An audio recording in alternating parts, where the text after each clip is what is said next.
Ultrasound in pregnancy. I'm Dr. Aruna Kalra, and today we are going to discuss ultrasound during pregnancy, safe or not. Hi, I am Dr. Shairi Goyal and I am a consultant radiologist at CK Birla Hospital. So today we will discuss about some ultrasound myths. Okay, तो doctor शायरी, जैसे हम हर बार जैसे ही pregnant lady मेरे पास आती है तो पहला मेरा सवाल होता है कि डेटिंग स्कैन करा के आइए. क्या जेस्टेशनल एज अप्रोप्रिएट है डेटिंग स्कैन के लिए? मैम 6 वीक्स जो है डेटिंग स्कैन के लिए अप्रोप्रिएट है. 6 वीक्स के अराउंड हमारे पास हार्ट बीट आ जाती है बच्चे की, और उसी दौरान हम जो CRL होता है, जो बेबी की लेंथ होती है, उसके हिसाब से हम डेटिंग करते हैं. वो अगर हमारी कॉरस्पॉन्ड करती है आपके लास्ट पीरियड से तो वो ठीक है. अगर वो कॉरस्पॉन्ड नहीं करती है तो हम उसको अलग से एक एक्सपेक्टेड डिलीवरी डेट देते हैं और उसी हिसाब से हमारे नेक्स्ट सारे स्कैन्स चलते हैं. सो डेटिंग स्कैन से हमें कंफर्मेशन हो जाता है कि आपका ओव्यूलेशन कब हुआ था और आपका जेस्टेशनल एज या बच्चा कितना बड़ा है, और उसके हिसाब से हमारे आगे के स्कैन्स और आगे की ग्रोथ स्कैन सब चलेंगे. तो एक बात बताइए, हम जब डेटिंग स्कैन के लिए कहते हैं तो आप लोग ट्रांसवेजाइनल स्कैन के लिए कहते हैं, और कई बार पेशेंट्स को लगता है कि ट्रांसवेजाइनल स्कैन, और बहुत मिथ है इसके अराउंड. तो ट्रांसवेजाइनल स्कैन बहुत ही सेफ स्कैन है. उससे कुछ भी ऐसा नहीं है जो कि कुछ एबनॉर्मल हो सकता है. इसलिए ट्रांसवेजाइनल स्कैन से कभी घबराने की कोई ज़रूरत नहीं है. आजकल हम ट्रांसवेजाइनल स्कैन इसलिए करते हैं क्योंकि पहले जैसे हम एब्डोमिनल करते थे तो उसमें हमें बच्चे, बहुत छोटा बच्चा होता है तो नहीं दिखता है. ट्रांसवेजाइनल स्कैन एक बेटर स्कैन है, उसमें हम और डिटेल में सब कुछ देख सकते हैं. तो ट्रांसवेजाइनल स्कैन से तो अर्ली अबॉर्शन नहीं हो सकता? नहीं, ट्रांसवेजाइनल स्कैन से ऐसा कोई वो नहीं है, just a myth. Okay, so mostly क्या होता है कि अगर बहुत ही छोटा है, 9 हफ्ते से कम है, बच्चा बना नहीं है या बनावटी तौर से कुछ खराबी है और ट्रांसवेजाइनल स्कैन कर दिया गया तो ब्लेम ट्रांसवेजाइनल स्कैन पर आ जाता है. जबकि ऐसा कि बिल्कुल नहीं है.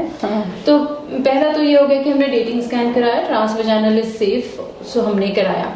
सेकंड स्कैन क्या, कौन सा बहुत इंपॉर्टेंट स्कैन है जो इसके बाद हम लेवल 1 स्कैन करते हैं, जो कि 11 से 13 हफ्ते के बीच में करते हैं. यूजुअली हम 12 हफ्ते पे करते हैं. इसमें हम बहुत सारी चीज़ें देखते हैं, बच्चे के ऑर्गन्स देखते हैं, स्पेशली बच्चे का नेजल बोन जो होता है, नाक की हड्डी, वो देखते हैं, और स्किन, गले की जो पिछली स्किन होती है वो देखते हैं. इससे हमें कुछ क्रोमोसोमल अनोमलीज के बारे में पता चल जाता है, जिसको हम ब्लड टेस्ट के साथ भी एसोसिएट करते हैं. बट ये स्कैन सबसे ज़्यादा ज़रूरी है क्योंकि इसमें हमें बहुत सारी चीज़ें पता चल जाती हैं, तभी हम प्रेगनेंसी को आगे फॉरवर्ड कर सकते हैं. So first most important scan is level 1 11 to 13 weeks, preferably 12 weeks, जिसमें हमने नेजल बोन और न्यूकल ट्रांसलूसेंसी देखा. और second important scan when should be done, one question, and part second is like, how is it safe? So many scans, like in previous years we never asked so many scans. So next question, my patient would definitely ask, कितने scan करा रहे हैं doctor? बहुत सारे scan, कहीं बच्चे को तो तकलीफ नहीं देंगे? देखो, first question is level 2 scan सबसे ज़्यादा ज़रूरी है. लेवल 2 स्कैन हम 18 to 20 वीक्स में करते हैं. 22 वीक्स तक कर सकते हैं उसको. ये स्कैन इसलिए करते हैं क्योंकि हम जो भी अनोमलीज हैं, जैसे बच्चे के जो ऑर्गन्स होते हैं, उनकी बनतर देखने के लिए ये स्कैन सबसे ज़रूरी है. कोई भी ऑर्गन अगर एबनॉर्मली डेवलप्ड है तो हम उसमें पता कर सकते हैं. तो और हम उसकी, क्योंकि पहले जानकारी हो जाती है तो उसका ट्रीटमेंट हम उसके हिसाब से कर सकते हैं. दूसरा कि हम प्रेगनेंसी के स्कैन सेफ हैं या नहीं.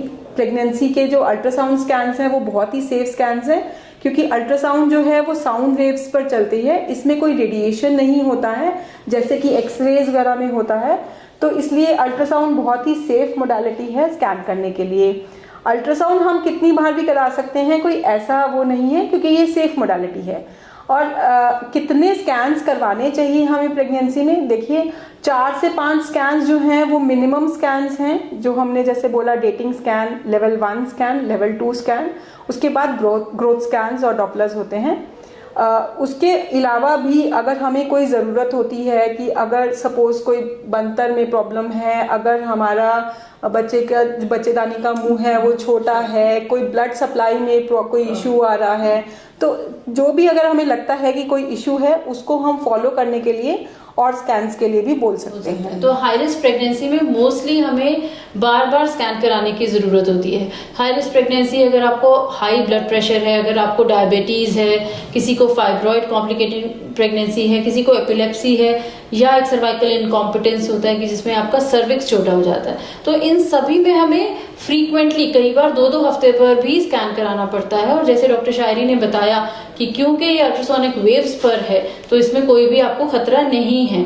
और ग्रोथ स्कैन भी एक 28 से 32 हफ्ते के बीच में होना चाहिए, जिसमें कि डॉपलर पैरामीटर्स और ब्लड फ्लो देखा जाता है। और एक बहुत ही अच्छी बात अभी डॉक्टर शायरी बताएंगे कि मॉडिफाइड बायोफिजिकल प्रोफाइल जो हम आपके बच्चे की ग्रोथ स्कैन में देखते हैं वो क्या है और उसको कैसे कैलकुलेट करते हैं। It's a very beautiful thing और ये हमें कराना होता है, वो भी डॉक्टर शायरी आपको एक्सप्लेन करती हैं। इस बायोफिजिकल प्रोफाइल में हम बच्चे की 4 चीज़ें हैं जिनके ऊपर ध्यान देते हैं। पहला, एक तो उसके ब्रीदिंग मूवमेंट पे, ठीक है, उसमें अगर बच्चा सांस ले रहा है।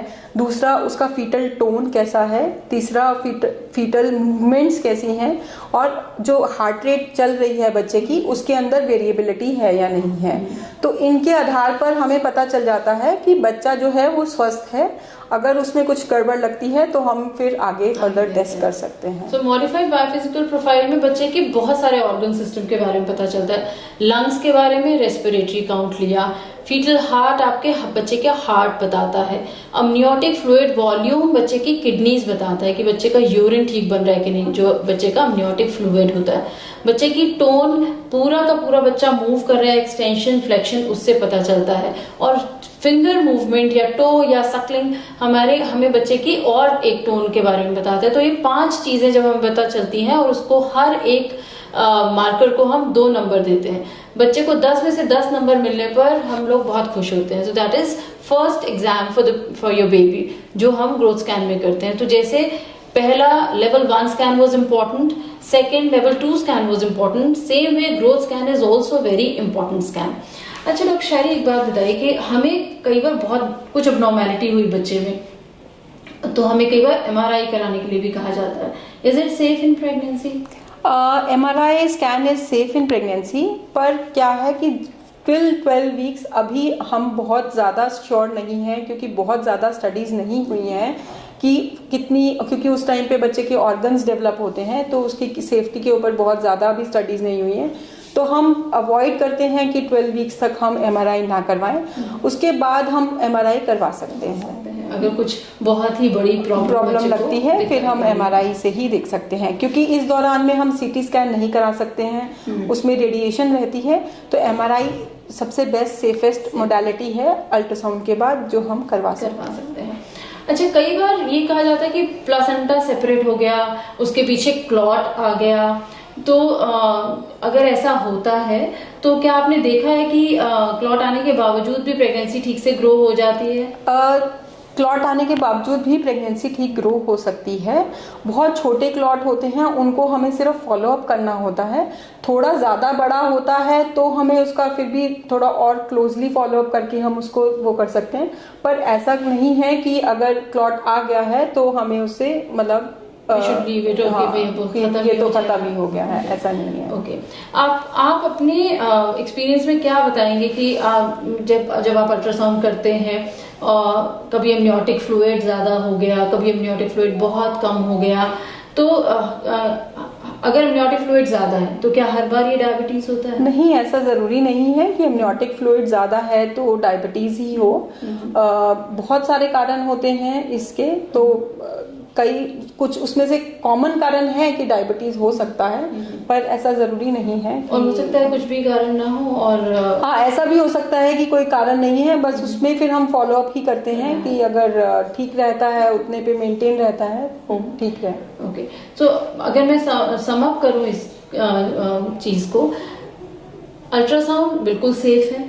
अल्ट्रासाउंड ट्रांसवेजाइनल जो हम फर्स्ट ट्राइमेस्टर में करते हैं वो भी सेफ है, उसका कोई बेयरिंग नहीं है, अबॉर्शन से कोई रिलेशन नहीं है।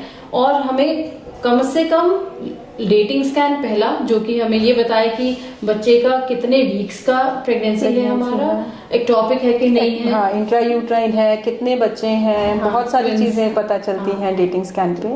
वो हो गया। और लेवल 1 आपने कहा कि नेजल बोन और स्किन की थिकनेस को देखने के लिए जरूरी है। लेवल 2 पूरी एनाटॉमी हेड टू टो देखने के लिए जरूरी है। और growth scan modified biophysical profile करके हमें बच्चे का पूरा ग्रोथ बताता है।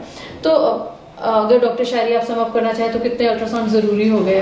4 से 5 अल्ट्रासाउंड जरूरी हैं। अभी जैसे मैम ने बताया है कि डेटिंग स्कैन जरूरी है, लेवल 1 स्कैन जरूरी है, लेवल 2 स्कैन जरूरी है, उसके बाद ग्रोथ स्कैन जरूरी है। 28 to 32 वीक्स में तो जरूरी है ही है। उसके बाद डिपेंड करता है कि अगर कोई हमें इशू लगता है, ग्रोथ कम लगती है या कुछ और इशू लगता है, फ्लूइड कम लगता है, तो हम उसके हिसाब से करा सकते हैं। Thank you very much doctor Shayari. बहुत सारे मरीज पूछते हैं अल्ट्रासाउंड के बारे में, उन्हें हमेशा डर रहता है कि बहुत करा रहे हैं आप, और आजकल हाई रिस्क प्रेगनेंसी भी बढ़ गई है, एल्डरली फीमेल्स या फिर डायबिटीज और हाइपरटेंशन इन प्रेगनेंसी, और हमें कराने ही पड़ते हैं।